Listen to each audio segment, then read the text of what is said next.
السلام عليكم ومرحبا بكم، ان شاء الله تكونوا بخير وبصحه. طليت عليكم اليوم بوصفه تاع لي صابلي بذوق الفراوله بمكونات سهله وبسيطه وطريقه ناجحه ومضمونه ويجيك مقرمش تحطيه في فمك يذوب. مكونات سهله وبسيطه. جبت انا بطاطا مارغرين تاع 250 غرام. انا نستعمل ماني كالعاده.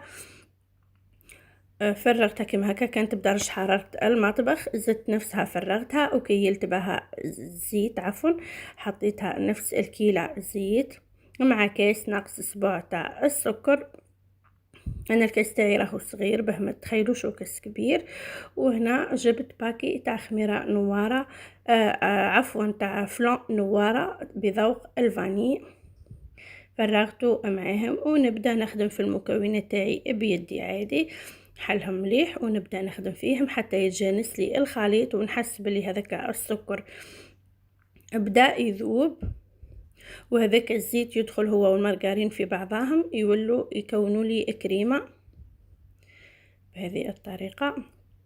الصابلي هذا يجي يذوب في الفم وفي نفس الوقت فيه واحد القرمشه. كي تجربوه باذن الله راح تفهموني وش راني نقول. نخدمهم مليح مليح مع بعضهم. تقدري تستعملي هنا باتور والا بيتران ولا واش كان متوفر عندك. هنا رحت درت زوز بيضات كبار يعني حجم كبير بدرجة حرارة المطبخ مع كاس تاع انشاء والا 4 مغارف اللي تحب الكيل. 4 مغارف تاع انشاء كانوا معمرين مليح. ونبقى نخدم في الخليط تاعي قبل ما نبدا ندير في النواشف، يعني في الفرينه قصدي. نبدا هنا نلم في الخليط تاعي بالفرينه. هنا درت باكي تاع خميره نواره وزن 10 غرام حطيته كامل.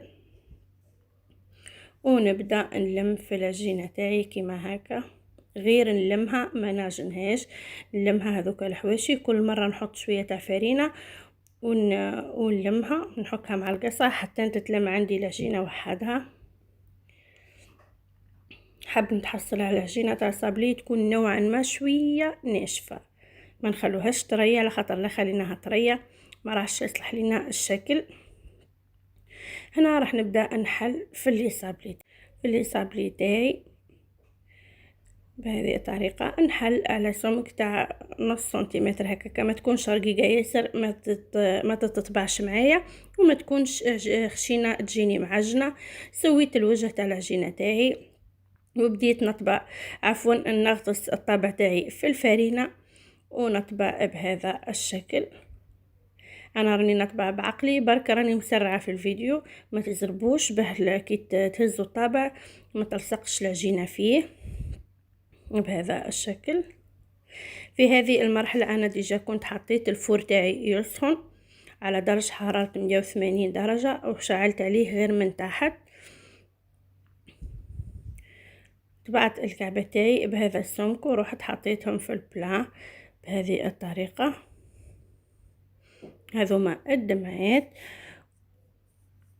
حطيت هنا البلا الاول في الفور ورحت نطبع في البلا الثاني اللي كان درتو على شكل دائره.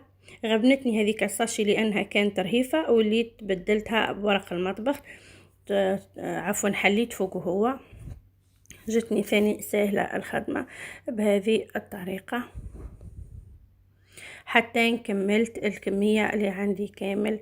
هنا كنت دخلته يطيب في الفور، خليته حتى دالي لون ذهبي من تحت ومن بعد شعلت عليه من فوق 2 ولا 3 دقائق بركة حتى نشفت لي العجينة وخرجته من الفور. وكانت هذه هي النتيجة، يعني تحمر لي روعة من تحت ودالي لون يعني محمر شوية من فوق بهذه الطريقة. طابوا كامل لون واحد وهذه اللي على شكل دمعة.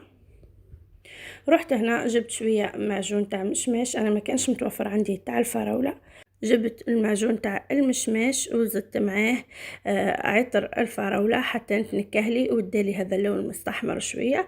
وبديت نلصق بهذه الطريقه سهله ماهله بسيط، يعني انا درته في ساعه هكاكا. كانوا ولادي مقيلين ناضوا شربوا به القهوه تاع العشيه. كملت زينته كامل، يعني لصقته كامل بنفس الطريقة، وزدت ليه نقطة من فوق.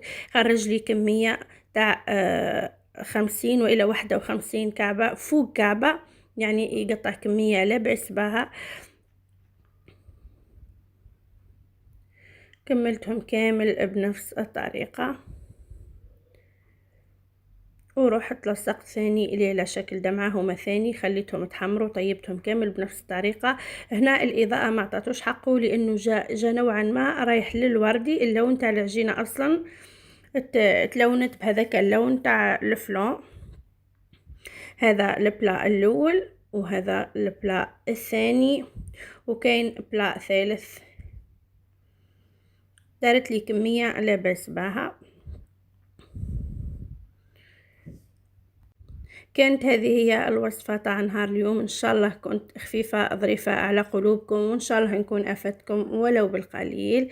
اللي وصلت معي هنا نقول لها بارك الله فيك على المتابعة. الى الملتقى في فيديو جديد ان شاء الله.